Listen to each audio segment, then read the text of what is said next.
Then, hey everybody, it's Brad and Claire with the Big Family Homestead, and this is a special evening, ladies and gentlemen. We are visited yet again with a how should I say, a rock star, a small G god of technology. We are here with Will from the Weekend Homestead. How are you this evening, sir? I'm doing good. How are my eyebrows? My eyebrows pretty good. They got pretty good. I got to be honest, man. Very nice. Thank you, thank you, thank you. This evening, guys, we are talking tech. Normally here on the homestead, guess what? It's homesteading. We talk about how to grow things and how to do stuff and the who's its and the what's its, but tonight it's all about nerdiness. And I'll tell you what, Will, you got some nerdiness, bro. It's my secret talent. You know, everybody's got one. Some people can sing, some people can dance. I can talk tech. That's my thing. So, well, there you go, my friend. So we have quite the list, and you guys know I love my lists. So I have a list too. You got a list? I got a list. All right. I was wondering though, I think at some point tonight, guys, I think we need to recap just a little bit on the topic that was hotly questioned, not debated, because I guess we debate a little bit, but the whole recap on who owns what when it comes to YouTube material. Because I found some things out. You found some things out. I had a bunch of people emailing me things, and I think we need to recap, but not just yet, because I want to make sure everybody gets in here who was a part of that. So first things first, let's talk collaborations. How, why, how often, what's good, what's not, what are your opinions, and then we will counter. Okay. First off, collaborations. First and foremost, find people that you get along with, because quite honestly, having fun with your friends while doing videos and stuff like that, that's how this all worked. Like, I emailed Brad one day and I said, hey, I know you talk tech every Thursday and I send you emails and stuff like that. Why don't we just start talking a little bit? So we talked on the phone a little bit, and all of a sudden, like, hey, let's collaborate and do this together.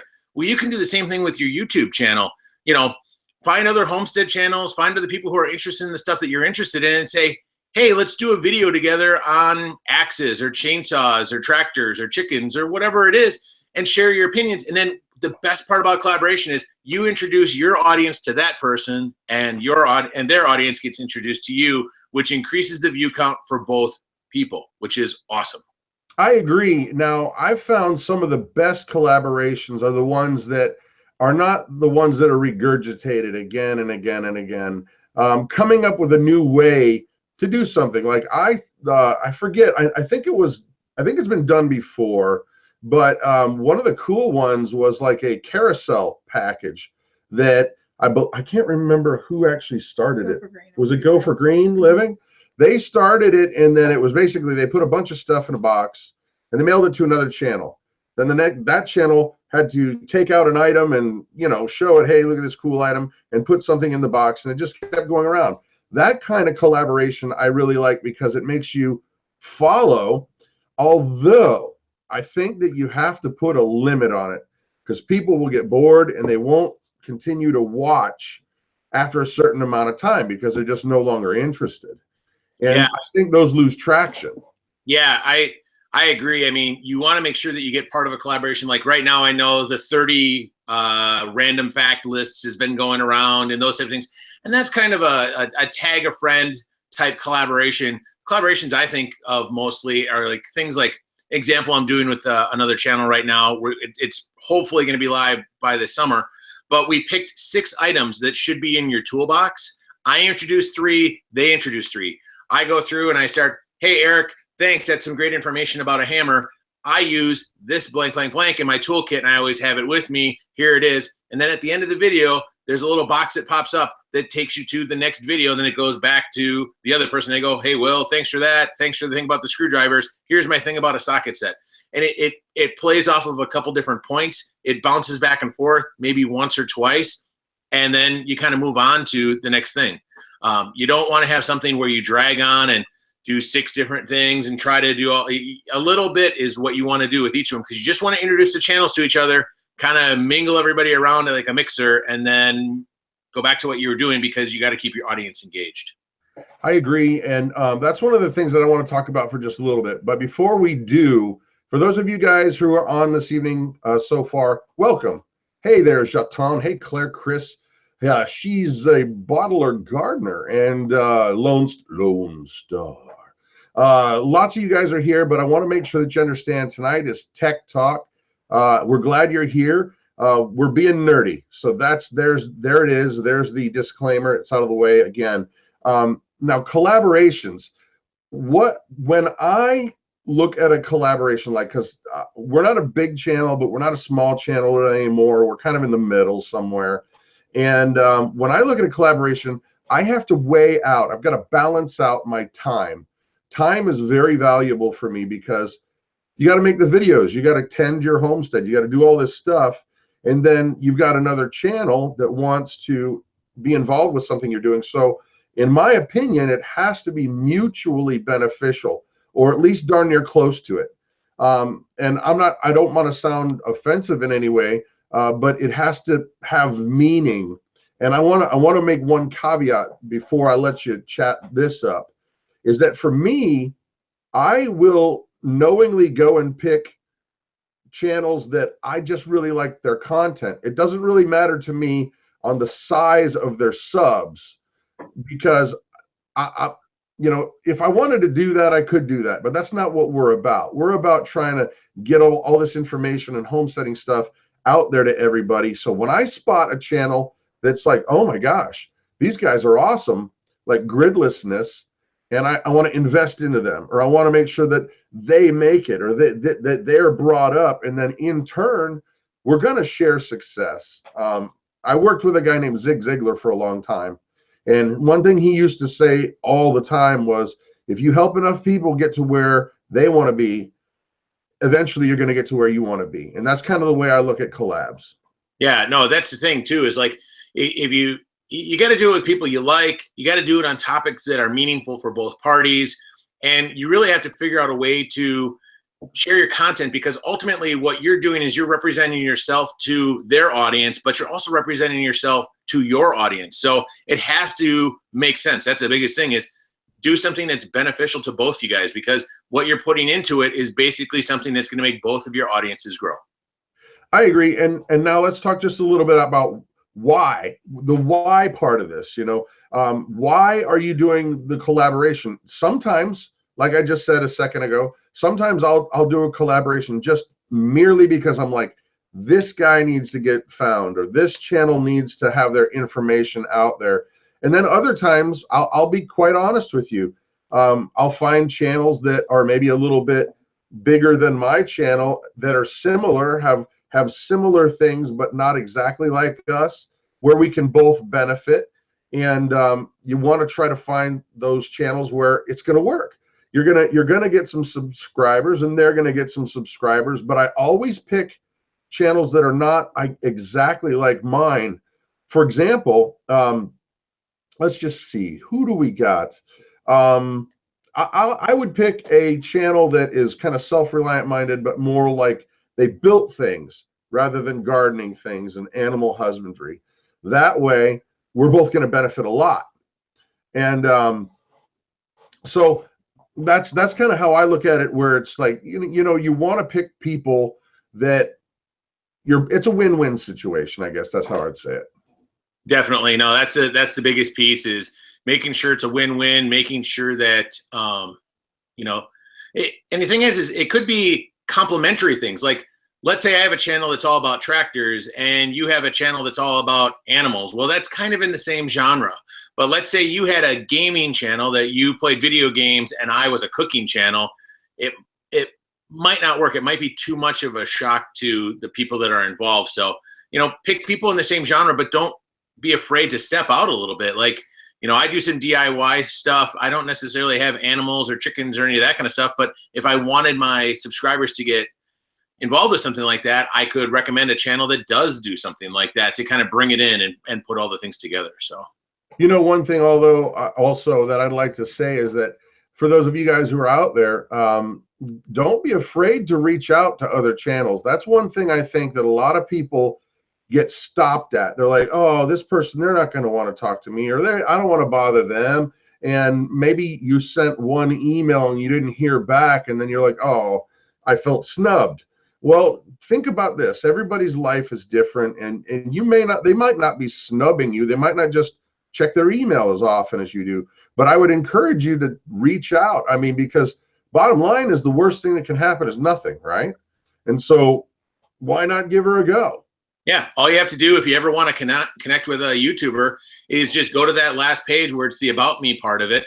In there, there's something that allows you, most channels will allow you to click on a button and then flip through, and you can find information about the channel itself, the email address, and then you can just send them a message, or you can just send them a message through the YouTube system, and it most of the time it comes through, or it makes it through. But send a message to somebody who you like. Watch some of their videos and say, hey, I'd be interested in possibly doing something with you because I like the stuff that you do. And it doesn't matter if you have 2,000 subs and they have 10,000 subs, or if they have 50,000 subs and you have whatever. It doesn't hurt to send the message and say, hey, I like what you're doing. Approach it in a positive way and say, hey, I like what you're doing. I'm really impressed by your videos. Here's what I have to offer. Do you think we could ever do something together? Because quite honestly, sometimes some people look at it in a way that they go, well, wait, I can get a video that I can put on my channel that I don't have to produce, that somebody else will produce, that I can introduce my audience to, and ultimately I still get the views and they still get views, and there's they get exposure to my subscribers and so on. And it's kind of a cool way to do it. I'm going to talk about another YouTuber for a second. There's a gentleman called Daddy Curbs, and he does a really interesting collaboration, which was he does Meetup Mondays, which is he finds different channels and you make a little tip video. Like I produced one for him about apple orchards and how to take care of apple orchard. So the video opens up with Blake saying, hey, welcome to my channel. Here's all the information. I'm going to introduce you to a guy named Will at the Weekend Homestead. He's going to talk about how to prune apple trees and take care of it. They cut in my video. All of a sudden, there's a bunch of information about what I'm talking about. At the end of it, I go, hey, everybody, hey, Blake, thanks for having me on your channel. Here's some information on how to get a hold of me. Then it goes back to him, and he kind of goes through all of his stuff, and we're good to go. So, I mean, that's just an idea of how you could do that even yourself and go, okay, I'm going to start collaborations. People come to me. And that's what he did. Instead of reaching out to people, he said, this is what I'm going to do every Monday. If you want to submit a shot, just send me an email. So that's another one. No, that's great. But I you just gave me an idea too, that we should talk about the do's and don'ts when you're trying to get to know another channel. Like if you're on somebody else's channel and they're significantly higher subs than you, and you really want to get in there because they're the same kind of people that you want to expose your information to, there's etiquette, and you don't go on somebody's chat and let's say they post a video and they've got their chat boxes down there, do's and don'ts, and I'll start with a don't. Do not go on there and plug your channel. Now you go. Oh boy, I gotta delete that out of there. Hold on a second. I gotta. That's bad. I'm kidding. No, I think what you need to do is, if you really like their work, compliment them on their work. I mean, yes. Who does not like to hear, hey, you're doing a good job, or I really liked your video about hand axes or hatchets, or I really liked what you did with this other thing, and so on. And start with that. A compliment is always the best way to get started. I agree. And another thing is to make an addition to what they're saying in a positive way. If they're saying, if their videos on axes and they really do a great job, you could say, well, I really like what you said about this. And here's something else that you may have not thought of, or you add to the conversation, but you don't detract from what they're doing, because that's bad. It's kind of like going into somebody's house and calling them a name and leaving. Yeah, or walking in and be like, oh, wow, your carpet. Nice. Okay. Exactly. Whoa, 70s called. They want your junk back. Yeah. And so one other thing, too, is be polite and respectful. So if they don't respond back, probably not a good idea to have your next email be something hateful or spiteful to them, because it's just going to turn them off. Like Brad said, maybe they get so many messages or something like that it ends up where they can't get back, or it takes them a week to get back to you, or maybe they're on vacation and you don't even realize it. They're on vacation and that's why they didn't get back to you. So be patient with folks too. That'd be my second positive tip. I'd agree. And also another positive tip would be that be frequent. You know, don't be like a channel stalker, but you know, make sure that you're there and because here's the thing, if you're a Wrangler star, you're not going to see everybody's email. You're just not. And it's nothing offensive. It's not like he's trying to do anything wrong. It's just that there's sheer numbers involved. But if you're there a lot and he just happens to see that name pop up more and more, that's going to be a lot more attractive to reply to if you've only got an hour a day to make replies to people. And so frequent, complimentary, adding to the conversation, I think those things they'll all go a long way to getting you noticed. Absolutely. Hey, Brad, I did have a question that came up when we were messaging around, and just to jump to another topic quickly. Sure. Somebody emailed me since the last video and asked, how do you pick the music that you use in your videos? Not necessarily where you get it from, but how do you pick what music, what sound effects, that kind of stuff? So I'm going to ask you that question because I know you're the music guy and I'm not necessarily. I'll tell you what, that is one of the things that gets me more tripped up than anything in terms of the video production, because music can set the scene just as much as any images you put up there. If you put up the wrong music, it can be a total train wreck. For example, have you ever seen it when they'll take the music from a movie out and they'll put, like, let's say that it was like a horror movie and then they put in like little kids music and all of a sudden it's just not scary at all. Or they take something that's really not intended to be scary and they put in scary music and all of a sudden it just becomes a horror movie. And picking music is extremely important. The wrong track, the wrong mood, the wrong theme can derail people. And so what I do is I look at the emotional heartbeat, the pulse of what's going on. Like, what am I trying to communicate? When I look at the video, what am I trying to communicate? If it's a vlog of my family, obviously it's not going to be like death metal, Cannibal Corpse, like it's not going to be that. However, when we do our Prepper Mondays, it's kind of a joke. We have like explosions and then there's rock and roll, really loud rock and roll for a little bit, because it sets the tone. And I think that's the key thing, is when you sit down and you go, all right, what am I trying to convey? And then what I do is I look at what I've gotten image wise, and I say, all right, this is a heartfelt moment. We have lost our goats. Our goats are getting ready to go on a trailer because we can't have them anymore. I want to make sure that the audience feels a little bit of our pain. And that's what I'm trying to do. I'm trying to make sure that the audience understands this stinks. And not to, just so that, because I'm trying to convey what's really happening. And sometimes that music might be bright and bouncy and you're running around chasing chickens and it needs to be upbeat and lively. And other times it needs to really just go, man, this was a kick in the gut. And you got to pick music based on the way that the feeling is that you want it to convey. So let me throw a tip out there, because everybody always asks, hey, give me an editing tip, give me a tip or thing like that. Here's a tip about music. Very simply, never have your music more than 50% of your commentary.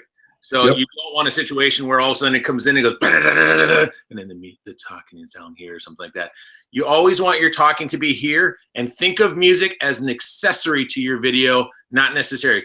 I mean, if you're doing a piece where it's just like B-roll and things like that, and you put some music to it, make it respectful in comparison to the language. But if you're talking, make sure that music is well below where it is, because if it's too loud and it's competing with your message, your music is now competing with what message you're trying to convey to your people. I agree. And if you get higher end software, they will come with what they call ducking programs or algorithms, where you have your music and you have your dialogue, and whenever the dialogue's happening, it automatically forces the music down. You can hear it in on radio when radio DJs are going and they're talking, and then the music comes up, And then when they're not talking, it's nice and loud, the music. And then when they start to talk, it brings it down. You can do that with what's called a compressor. That's a little more advanced, but they're in a lot of the basic programs where you'll just have your music and your dialogue, and then whenever you talk, it automatically forces the music down so that it's audible and brings it back up. Now, without that, just like you're saying, bro, you can do that. You just gotta keep your levels where they're at, because music's gonna have a top peak level. You make sure that peak is not to where you cannot understand it. I actually will draw mine in. I will actually take a my music, and I will duck it down to where I want it, so that I don't have to mess around with it, and people can still hear your dialogue. Because how many times have you guys, you're right, man, how many times have you've been like, I want to see this video because I want to get the content, I want to understand how to do this, and they've got like a phone and it's blowing and they put the music on, and then it's like they think they're doing great with adding production value, when in reality they made me turn it off because I couldn't understand the thing they're saying. Yep, exactly. That's it. So, I mean, I wanted to touch on that point. The second question to you is, do you edit your video first and then put your music in, or do you pick a piece of music and then produce your video? Depends on the video you're trying to make. And the reason I say that is I'm gonna try to back away from my methodology here for just a second, because I'm a little bit different in that when I have an idea for a video that I want to shoot, it's pretty much done in my head. Like, I know I want to convey, like if I'm going to do a video on how to trim a goat's hooves, I know I've got to do an intro. I know I've got to talk about goats. I know I've got to give a few facts. I got to show the goats, and then I got to show how it's being done. And then when it's done, I've got to show, maybe another few facts and a sayonara. We're done. So I know the shots that I want to get, and the music in a video like that is kind of inconsequential. Something country-ish, something bright-ish, and you're done. Now, if you're trying to do a video that's more like a, let's say a memory video, where you might be trying to point out how badly our veterans are misused here in the country, and how they're treated like garbage, and that needs to stop. Maybe you're thinking, okay, I've got this amazingly deep piece of music that is moving, and all I got to do is find the right images. You can do it that way too. It's all about how you're trying to convey what you're trying to convey. I generally, like if we're doing a vlog style video, I will film, because vlogs, they're not scripted. You're filming what's going on, and you kind of have an idea, like, hey, we're going to go over to this park, and we're going to do that, we're going to do that. So you generally know what you're going to do, but hilarity can happen. So what you've got to do is you've got to take what you've got and then make the music work for it. And that's harder than pre-programming. And I got to tell you what, because those are the hardest edits. When I just, when you're like, you've got this scene and you didn't plan for it, but it's great, and you don't want to cut it out, but you can't find the right stupid music to make it work. Absolutely. No, I mean, that's definitely one. I got to say, Deep South Texas, here you go. John Deere representing tonight. I am a Kubota guy, but I also have a John Deere Gator. So Deep South Texas just happened to say. Oh, what? By the way, let's talk about thumbs up for a second. Can I have everybody who's in the chat right now hit the thumbs up button for us? If I can get my finger in the thing. Oh, there you go. So, hey, little highs to Little Homestead. Hey, Pickled Ham, you used to use Sony Vegas and SoundForge to add sound effects to video. And Sony Vegas actually has a lot of really great audio stuff, by the way. Daniel says, Brad, I'm also in Ohio. Hi, Daniel. Jatan, how do you keep from having to pay or break up copyrights? Don't use copyrighted music. Just don't do it. YouTube has a lot of music on there that's really great for free that you don't have to mess with. It's just, don't do it. you're going to get your monetization taken. And if you do it too many times, you'll lose your channel. Other questions there, Clarice? Hello, hello, Clarice. Clarice. No, off topic. Hello. Hello. Yes. you just zoomed in. Extreme close-up. Whoa! So, all right. Were there any other questions you had on picking music? Because in all honesty, that's something that is part of the art of making a video. You can change the vibe of a video like that if you pick the different track. And I will say that you really, really, really have to just know what it is you're trying to convey. I followed the boss of the swamp, and he uses a certain website for free music. I can answer that one actually specifically because I used the same service. So because both of us were inside of a program, we had access to a website called Audio Micro. I will say this. They used to have a program where you could get free music from it. Now they've moved to the subscription piece where you have to pay a certain amount of money and then you can download a bunch of stuff during the month. I actually myself recommend looking up online. Just type in royalty-free music, and there's a number of artists that will allow you to use their music in your videos without having to pay royalties on them. But you do have to follow their instructions on how they tag. Give you an example, there's a website, Ben Sound, where you can go and the guy has 30 or 40 songs that he made and put out there. But the rule is in your video, you have to put music, or you have to put it in the description. It has to say music from bensound.com / whatever it was, and hit enter. And then he can go back, and as long as that URL is in there, he will allow you to use the music. If you don't do that, then he'll flag the music and you'll get a copyright claim against it. But you can find artists that have their music out there for free. Usually they don't have huge collections. They only usually have, 10, 20, 30 tracks. But I'll be honest with you, I use the same 30 tracks in almost all of my videos. You kind of build a library as you go along as a channel, and you just know that, oh, I'm doing something like this. I'll take this 20-second clip of the song here, and then for the next time I do that channel, here's the next clip I use later in the song. So the song might be 2 minutes long, but I'm playing 15 seconds from here and 30 seconds from here and so on and so forth. And if you watch all my videos, like I recommend everybody go watch all of my videos, and you can see where the songs are used over and over and over again. Just a plug for my channel. And besides that, dude, every TV show you've ever seen, they reuse music again and again and again. It's part of how you brand yourself. And a couple questions here real quick. What's an easy editing package to use? Because I'm a bit of a, we're not going to use language like dummy, but She's a Bottler asks, and I would say if you're on a PC, just use Windows Movie Editor. If you're on a Mac, use iMovie. They're free, they're not bad, and they're easy. Can I throw more in there for you? Bring it, brother.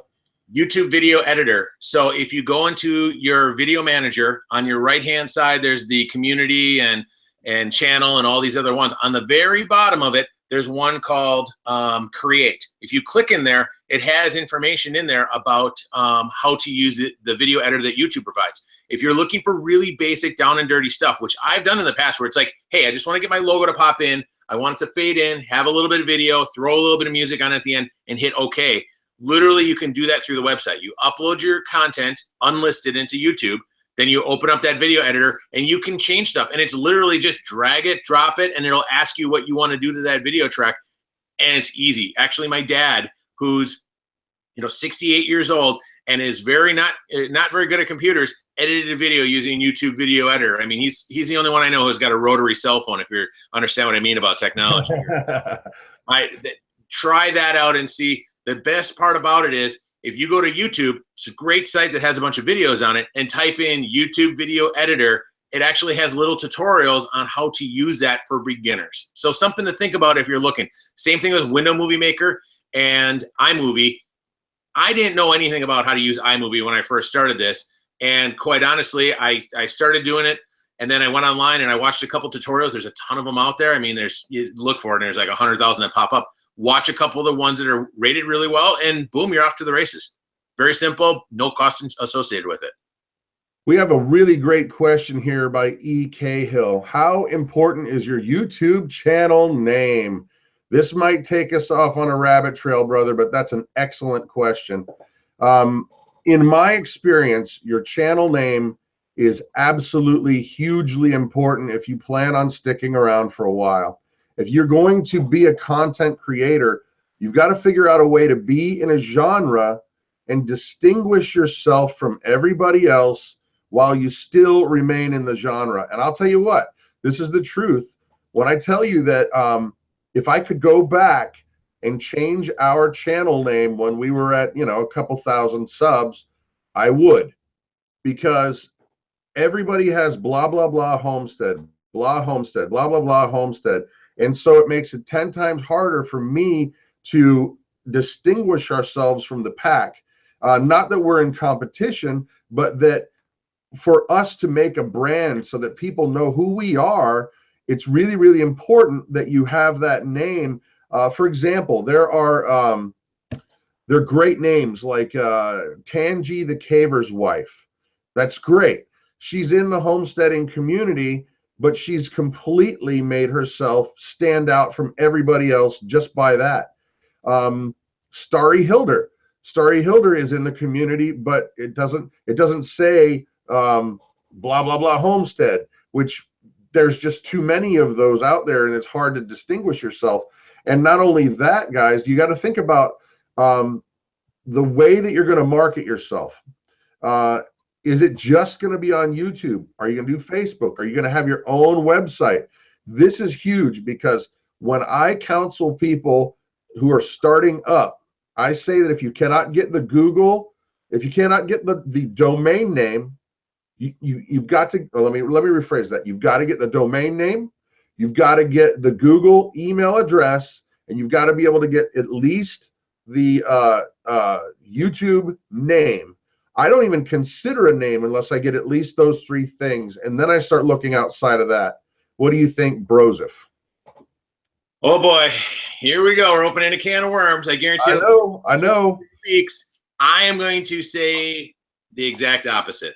Oh! Your name does not mean anything in the YouTube world. You know what is the most worthwhile thing in the YouTube universe? Quality of your content. Content is key. I'm going to quote one of my close friends, Brad, who says content is key. You can have whatever name you want. It doesn't matter. You could be 123 Red Cup, and all your videos are about whatever, tractors, chickens, fireworks, whatever, fishing. If you produce quality content that people want to watch, nobody cares what your name is, because your name will become whatever it is. Example, we'll use the Boss of the Swamp. So the Boss of the Swamp started out doing videos long ago, and I bet you there's at least a couple people in the chat who know what the Boss of the Swamp is. Me? In the name, the Boss of the Swamp doesn't talk at all about homesteading, doesn't talk at all about self-reliance, doesn't talk about anything like that. It was just his name because he was into trapping and stuff like that. Quite honestly, though, everybody knows him because he put out quality video content. So in my opinion, you make a name for yourself. You name yourself whatever you want to name yourself.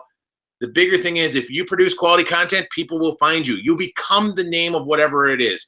You know, bathroom tissue was called, you know, bathroom tissue before Kleenex came along. Now everybody, they made a quality product. Now everybody knows it is Kleenex, you know, and they just use that name. So in my opinion, the name doesn't matter as much as what your quality of your content is. I would agree with a lot of what you're saying. However, I would come back and still agree with what I had to say too.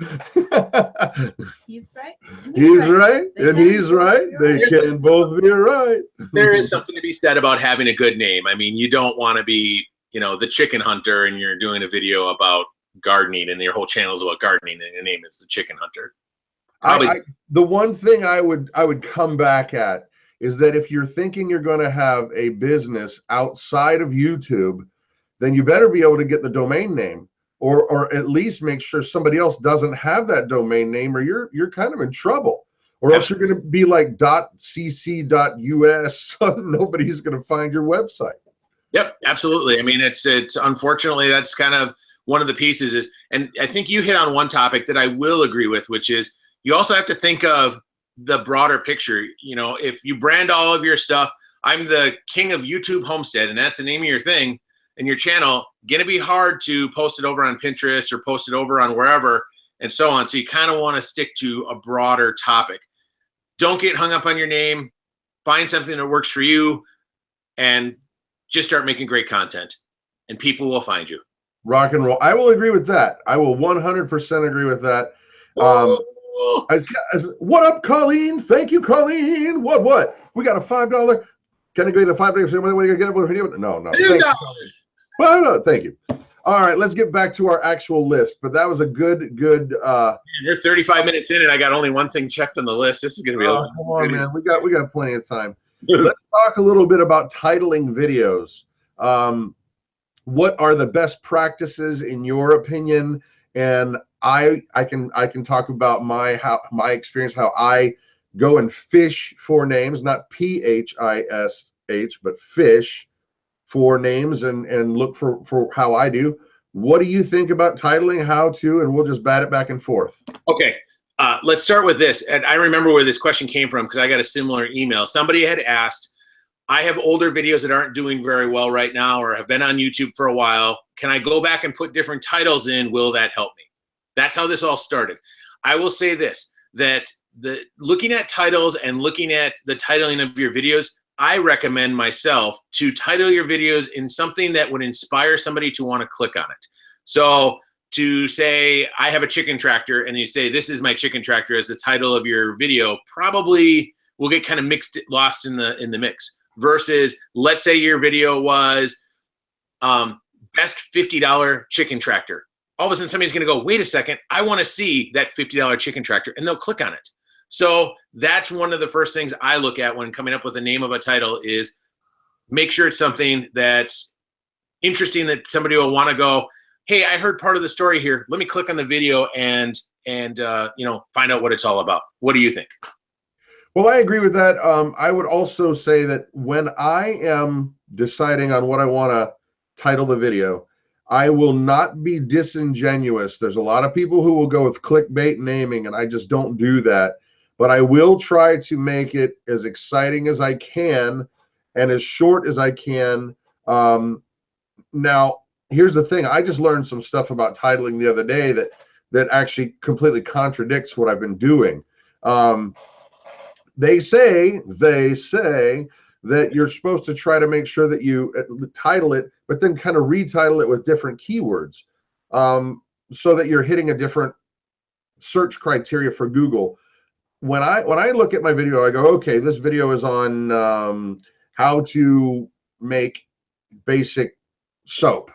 Okay, so you've got to, I think, like, all right, if I try to take myself outside of the video, and if I were searching for how to make soap, that's what I think about.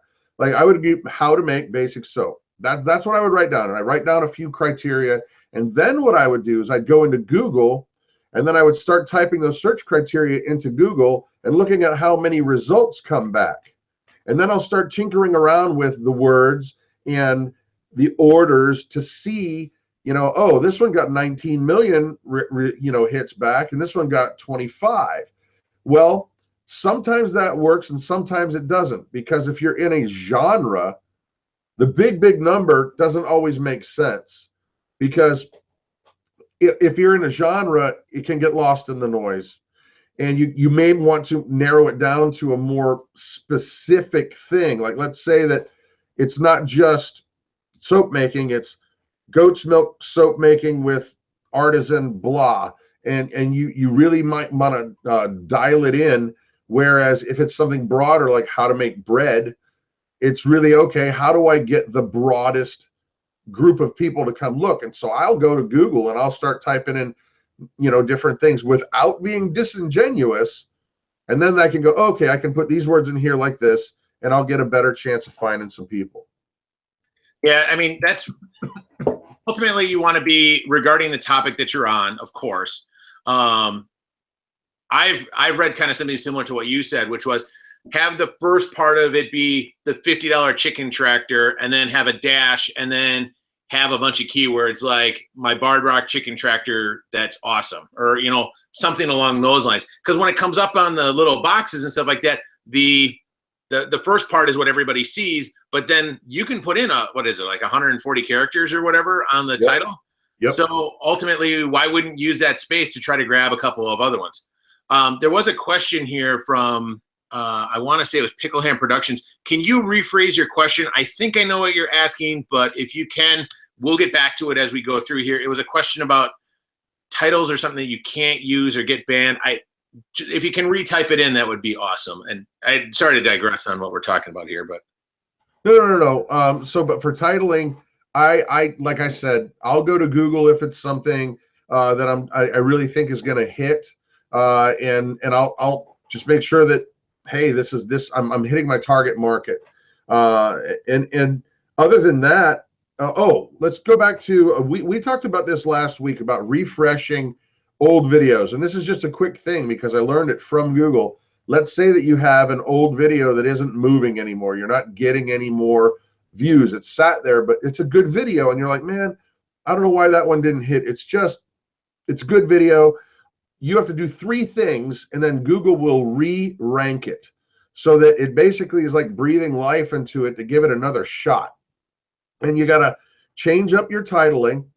You've got to change up your description, and you got to change up at least 3 of your tags. And then Google will then go back in and take a look at it and rank it, I guess. That'd be the word. Yeah, let's talk about that for a second because I got a quick tip for everybody on that piece because this is one of the ones that we get all the time. You and I have gotten this email a number of times. Do the 3 things that Brad said. And here's how I recommend doing it is look at the bottom 20% of your videos. Sort them by how they're ranked and how they're doing and everything like that. Once a quarter, once a month, whatever your rhythm is, probably once a quarter, go in your videos to the bottom 20 and do those edits and then leave them alone and just let them sit and bake and do their thing. The thing is it might take you hours to produce a video, but it only might take you 10 minutes to retag and bring another video back to life again. So one of the things to think about is that. The other addition that I would actually suggest, Brad, is add it to a playlist. A lot of people made a video a long time ago about, I'll go back to chickens again, a video about chickens, and then all of a sudden, they got some new stuff that's all collected together. Well, maybe you should make that a playlist, and then your video get reintroduced when they watch your other things about whatever the topic was. So do the tags, do the title, do the description like Brad's saying. Do it on the bottom trending videos that you have. Don't do it to all your videos because it'll stifle the ones that are doing good because it resets them. So if you have a video that's doing this and all of a sudden you change that information, it's going to drop to the bottom and have to climb back up again versus picking things that are on the bottom. The only way you can go is up. So do it on your bottom videos. Don't do it all the time, maybe once a quarter, like I said. And then the second piece is add it to a playlist or maybe reference it in a video. Or if you're doing the end tags, and you just finished your new video about, like, give example, I just finished a new video about my apple orchard that'll be going live. Guess what I tagged in my video? At the end of it, I tagged some of my older apple orchard videos, and guess what? Those videos started trending also because my new one was trending and people wanted to see more, but they didn't know I had more, so I pointed them towards it. Amen. And also, Sinclair Pages, does the recycled video need to be edited? No, you do not. Just do the things that we were just telling you, and you will be rock and roll. Also, let's see, Pickled Ham Productions question. Just heard that there are keywords like ISIS, killing, Black Lives Matter, rape that will get the video either banned or disabled ad revenue. Is that true? In my experience, it is. Yeah, there's topics that YouTube is demonetizing and they'll flag. I mean, there was a news program that I watch occasionally, and when they cover those topics, the actual person who's producing the videos at one point in time said, by the way, a lot of people say, why do I have sponsors and things like that for my videos? Because it's a pretty big news channel. And the comment that he made was, he said, when I talk about ISIS, when I talk about guns or school shootings or whatever it is, YouTube flags that video and demonetizes it. So what I do is I get outside sponsors to help bring that up. But we're talking about a channel that's got, 5 million subscribers and a production staff, and it's a big produced show. But he described that, and it would apply to anybody's videos for that matter. Yeah, and the thing is, the reality is, it stinks, but YouTube is a privately owned business, and they can make their own rules. Even though I don't like that, it's not up to me. However, either play by the rules or I guess make your own, vehicle to do that. But I think let's move on right now. We've got a question, actually, rather a modern miracle that has been introduced into your home. It's white and round, and it's awesome, is it not?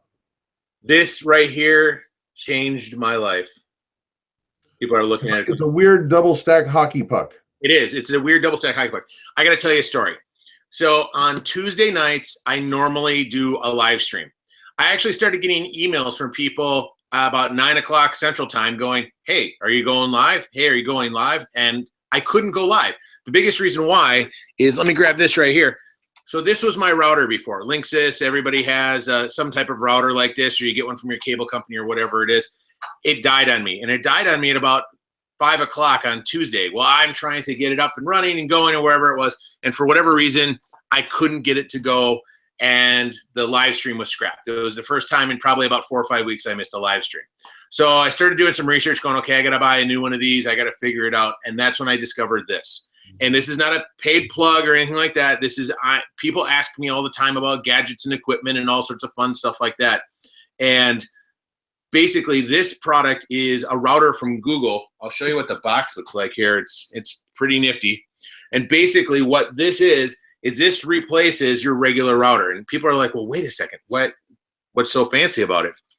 This system uses some of the most state-of-the-art technology, and for whatever reason, it's cheaper than all of the other routers out there. So I found routers that had ratings. They're $200 routers that had good ratings. This thing I think is either, well, it's either $99 on special or it's like $129 on Amazon or something like that.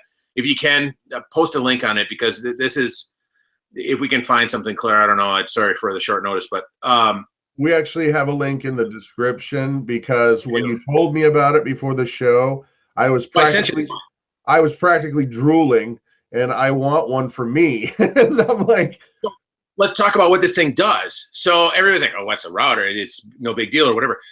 I don't know what it is, but I got 15% faster internet connection at my house. It sounds goofy to say it, but I had to upload some videos and things like that, and did some searches and speed tests and everything. 15% faster. That's the first thing. Second thing is, the hookup was unbelievably simple. You plug in the power cord right here, and there's one cord to plug in for the internet connection, and then you open an app on your phone, press a button, and it synchronizes. And then it goes around and asks you a couple questions, and it goes and sets everything up for you in your house. Now, here's the really, really cool thing. Let's say you have spots in your house where you can't get internet, or let's say the internet doesn't work very well or whatever.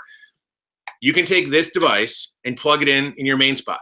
You can buy a second one of these and put it in another spot in your house. Oh. This one will talk to the first one, and it makes it what's called a mesh network.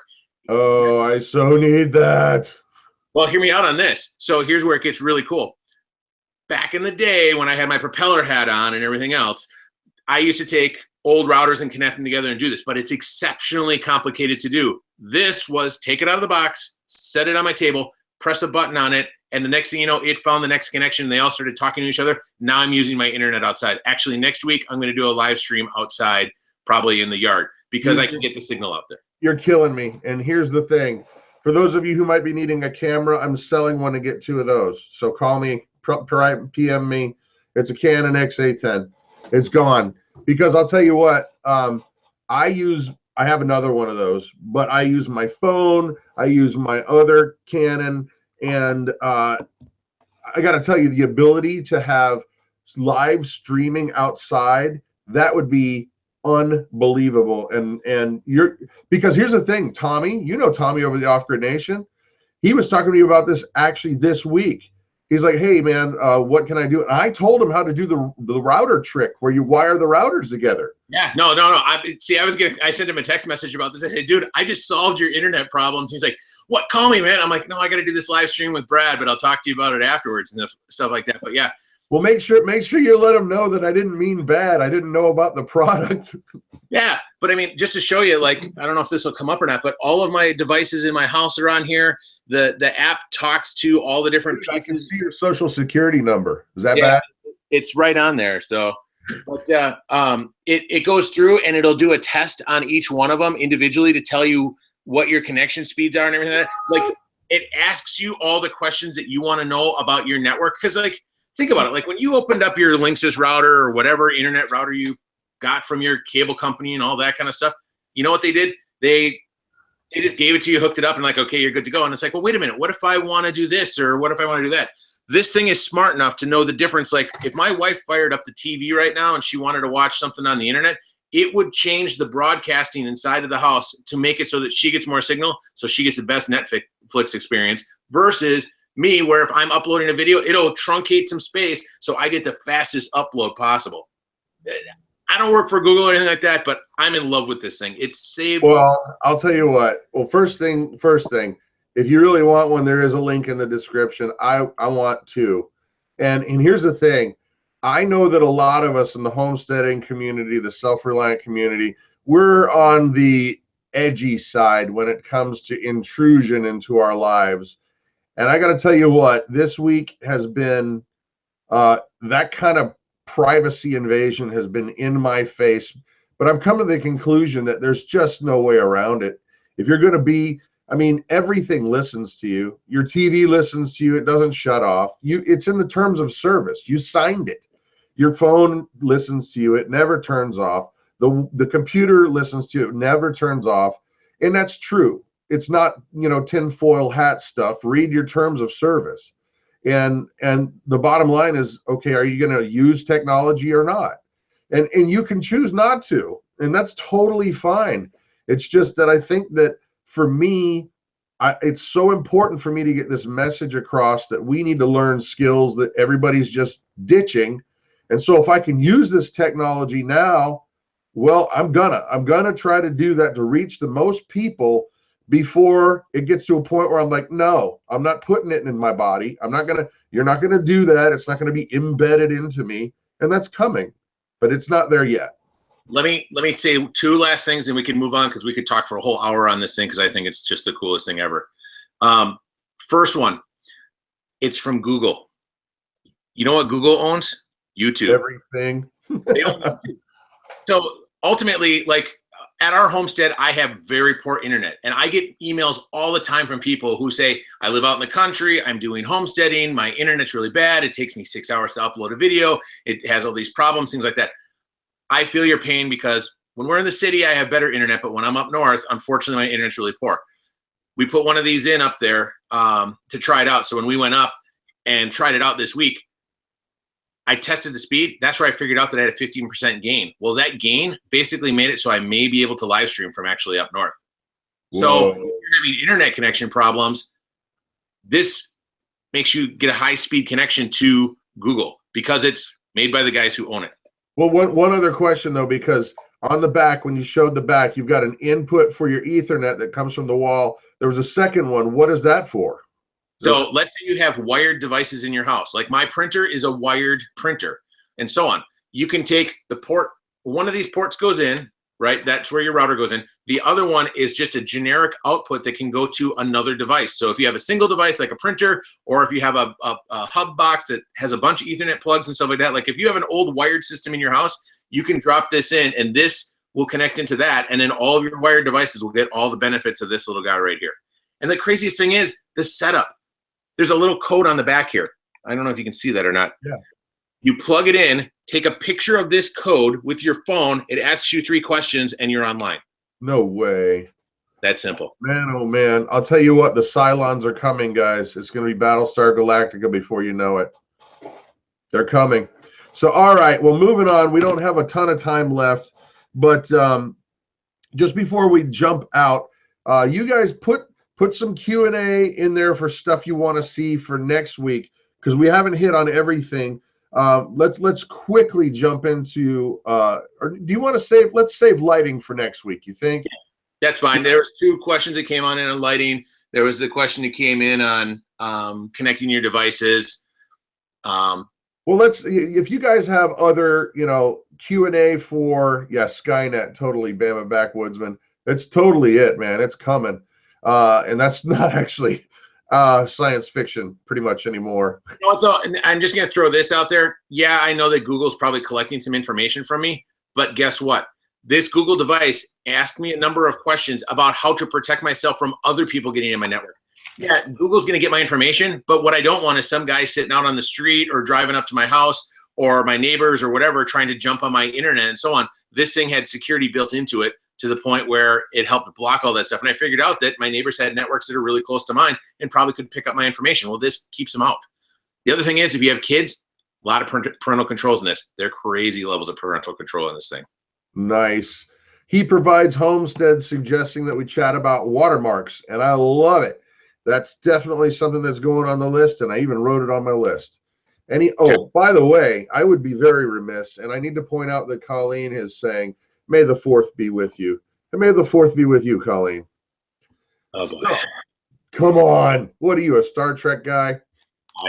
I don't know anything about any of that stuff. Yeah. Pickled Ham Productions. How does paid YouTube Red viewers affect YouTube creators' ad revenue? That's an excellent question. So let's talk about YouTube Red. I'm writing it down. Red. Other questions. Low Pharma. He provides ARG. Okay. Watermarks. We can't get to it this week, brother, because we are T-minus 3 minutes and change. But before we do, guys, before we sign out, I want you to do me a favor. Everybody open up another tab. Just open up another tab in your browser, please. Go ahead and get another YouTube out because I'm going to ask you to do something. Please, pretty please, with cherries on top. Everybody got your tab open? You're going to go to the Weekend Homestead YouTube page. If you are not already, please click that subscribe button. Will is giving his time to us, and he's been giving us information that is absolutely incredibly valuable, guys. And the least we can do is thank him by hitting that subscribe button. So please do that. He'll keep coming back as long as we keep slamming that sub button. So other questions I'm seeing. Brad, did you find any information on the subject I sent you? Yes, I emailed you back. Yes, I did. Thoughts on renting out some of your YouTube videos? That's interesting. Thoughts on renting videos out? I've been approached by that.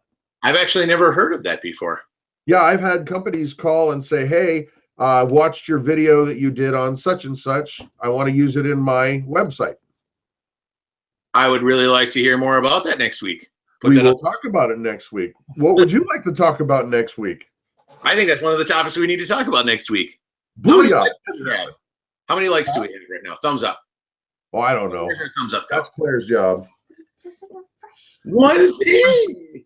It's not refreshing. It's so unrefreshing. Exactly. What does it say up there? 49. 49. Can we get to 75? Can we get it at least to 50? Let's try 50. Say that channel again, please. It's The Weekend Homestead. Oh, our friends have been here. We have 19 thumbs down. Our friends have come by. There's a group of them. Hi, friends. Hi, friends. They've left already, I'm sure. Exactly.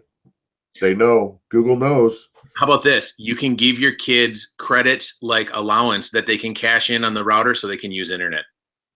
Oh, that's not too shabby. All right. There's that's actually, yeah. I just checked mine and it says 63. 63? There's something 63. People are saying 64, Brad Tully. Can I get a 65? I led you astray. I apologize. Oh man, we've got our buddies have been by. Oh, Hi, friends. Hi, friends. Hi, friends. Bye, Felicia. They must not like me. No. No, it's me. No. It's not me, it's you. My deodorant quit. All right, guys. As we round out the evening, did I get a special shout if I thumbs up Miss Megan? Of course you get a special shout out, Megan Hicks. Wait. I got an idea, Brad. Yeah. You told me that you have something where if you get to 50,000 subscribers, you're shaving the top, right? And it's actually much worse than that. It's way worse than that. If we get to 50,000 subscribers this month, then I will publicly, because we're doing a get-together on the 3rd of next month, publicly we're going to live stream my head being shaved while I'm eating kale and listening to Kenny G. What's wrong with Kenny G? Did he just Anyhow. ask Kenny G? All right. How many people are in the chat, Claire? I don't know. I'm trying. I'm sorry. I think it's 81. 81. 83. Find a better Ed McMahon. Yeah, Ed McMahon. Yes, sir. Okay, the 81 people in chat, do a favor for me. Take the Big Family Homestead's link to their YouTube channel. Go to your Facebook page, go to your email groups, go wherever you want to go, and tell people to subscribe, because I want to see Brad's head just. Yeah. Please. What's wrong with kale? Oh, my Lanta. I love kale. Oh, kale is. I would listen to Kenny G over kale any day. Come on. I even said I didn't have to have dressing on it.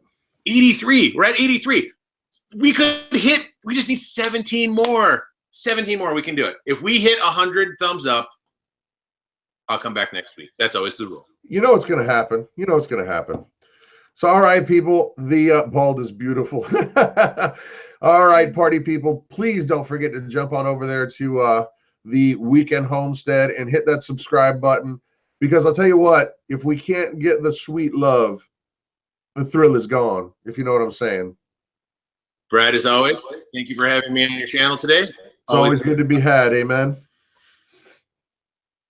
I don't know what that means. I don't know. We got to talk to Claire after this, though. All right. All right, guys. Thanks for coming. Have a great night. Goodbye.